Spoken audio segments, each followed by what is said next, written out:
Look what happened. Is this crazy? But it's a political victory that our country has never seen before. Trump's stunning victory will have a massive impact on tech. And look, politics is very divisive right now, so this is not about whether or not I agree or disagree with Trump. But feel free to provide your own views in the comments below as long as you're civil about it. I've been in the tech industry for decades, and I've seen the cycles driven by politics.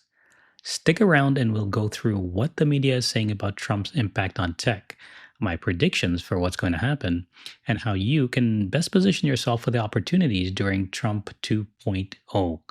I'll also tell you how to get a chance at a free coaching call to help you navigate all of this if you're interested. Tesla shares are surging. In fact, they're up by more than 13%. We've also got Apple and Alphabet that are higher. Okay, the market overall and tech in particular was jolted by the Trump win. But even before the election, there was a seismic shift in tech CEOs' support for Trump. And it signals a shift happening in the traditionally deep blue valleys of the Bay Area. David Sachs, the venture capitalist, he's one of the newer, more vocal conservatives in the industry. VC Chamath Palihapitiya has also switched allegiances. Sachs and Palihapitiya, they make up half of the All In podcast, dedicated to giving an inside look at tech investing and wealth. It's amassed a loyal group of hundreds of thousands of listeners an episode, and it's an example of how supporting Trump in the tech industry once vilified you, but now can glorify you. Unthinkable just a few years ago. I know there's going to be a lot of people who support Trump, but they don't want to admit it. And I think that this event is going to break the ice on that, and maybe it'll create a preference cascade where all of a sudden it becomes acceptable to acknowledge the truth. Leone listing his concerns: the immigration system, ballooning deficit, foreign policy missteps, and more, despite rebuking Trump in 2021 for inciting the January 6th riots. McGuire announcing that he'll be cutting a $300,000 check to the ex-president. Founders Fund partner Delian Azparuhov puts it this way: 4 years ago, you had to issue an apology if you even said you voted for him. In 2024, every major defense tech fund is sharing a stage with DJT. One of the most dramatic shifts has come from one of tech's most powerful and richest leaders, Elon Musk. A supporter of Democratic candidates and policies in the past, his political affiliations have evolved. But why did tech pivot from anti-Trump in his first administration to pro-Trump now? The simple reason is that they think it's better for business. Let's take a look at what happened during the first Trump administration when tech and Trump didn't get along as well. The four big government antitrust cases against Amazon, Apple, Alphabet, and Meta, like you said, all began under Trump's first administration. The FTC versus Amazon, accusing Amazon of stifling competition and blocking out lower prices. Then there's the DOJ versus Alphabet on search. We all know Alphabet lost that case, and the DOJ is now considering a breakup of Google. Still waiting for the judge to decide on that, though. And there's a second Alphabet case against its digital advertising business, waiting for a ruling on that. And then this spring, we got the DOJ antitrust case against Apple, which is focusing on an alleged monopoly on the high end of the smartphone market and policies around the App Store, among other things. And then the FTC versus Meta. This lawsuit actually came out at the end of the first Trump administration. It's gone through a bunch of appeals and so forth, still being worked out, but it's still live. And well, now outside of those cases, the FTC is investigating Microsoft's investment in OpenAI, and in January ordered those two companies to provide information related to the investigation. FTC at the same time is looking at Alphabet and Amazon's investment in OpenAI's rival Anthropic. As for Trump, of course, he's been seen as a big tech critic for many years now. At the same time, his future vice president, J.D. Vance, has praised the strict regulatory regime under Joe Biden. Trump has also said he recently spoke with CEOs of some of those companies. That includes Alphabet's CEO Sundar Pichai and Apple CEO Tim Cook. Washington Post also reported Amazon CEO Andy Jassy recently spoke with Trump as well.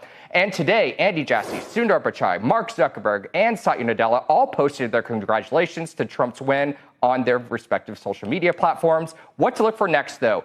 It really comes down to who gets appointed to run antitrust at the DOJ and to replace Lina Khan as chair of the FTC. But now, with expectations of smaller government and less regulation, tech expects a better business environment. On the regulatory front, this is going to be positive for big tech. There's no question about it, is that smaller government means smaller regulatory influence. This is a direct positive impact today on Google. The probability that they get broken up just declined today.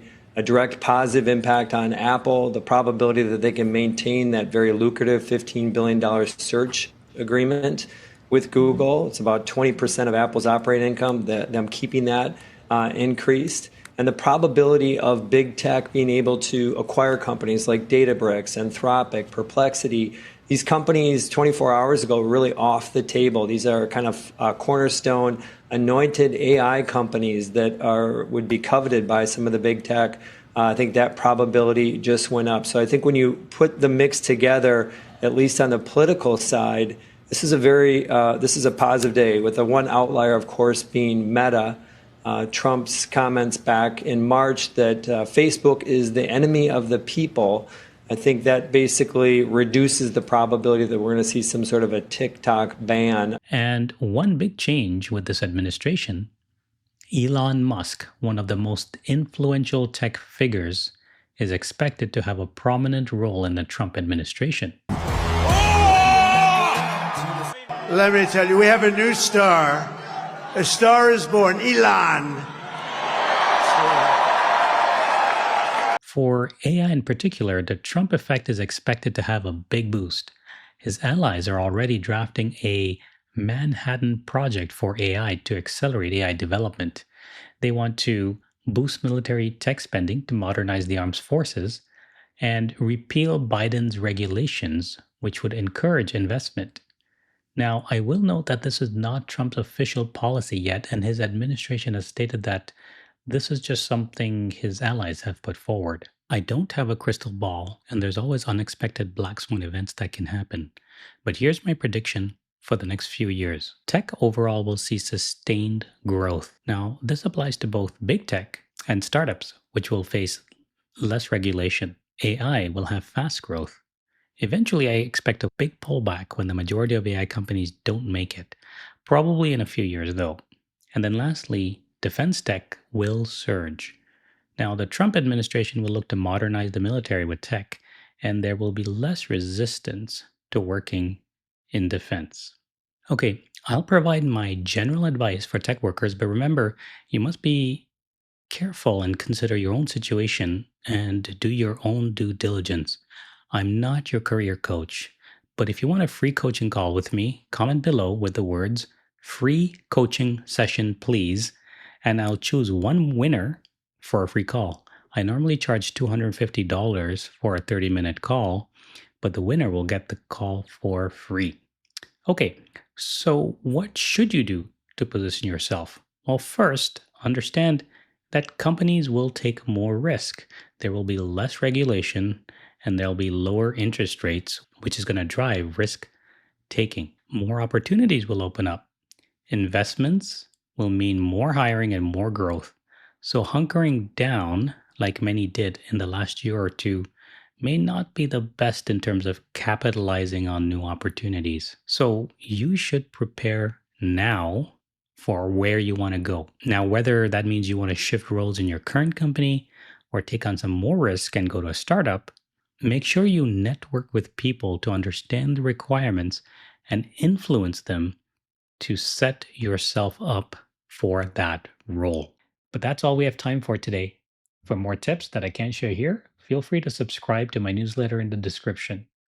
And if you found this video valuable, please like and subscribe. Until next time, stay savvy, my friends.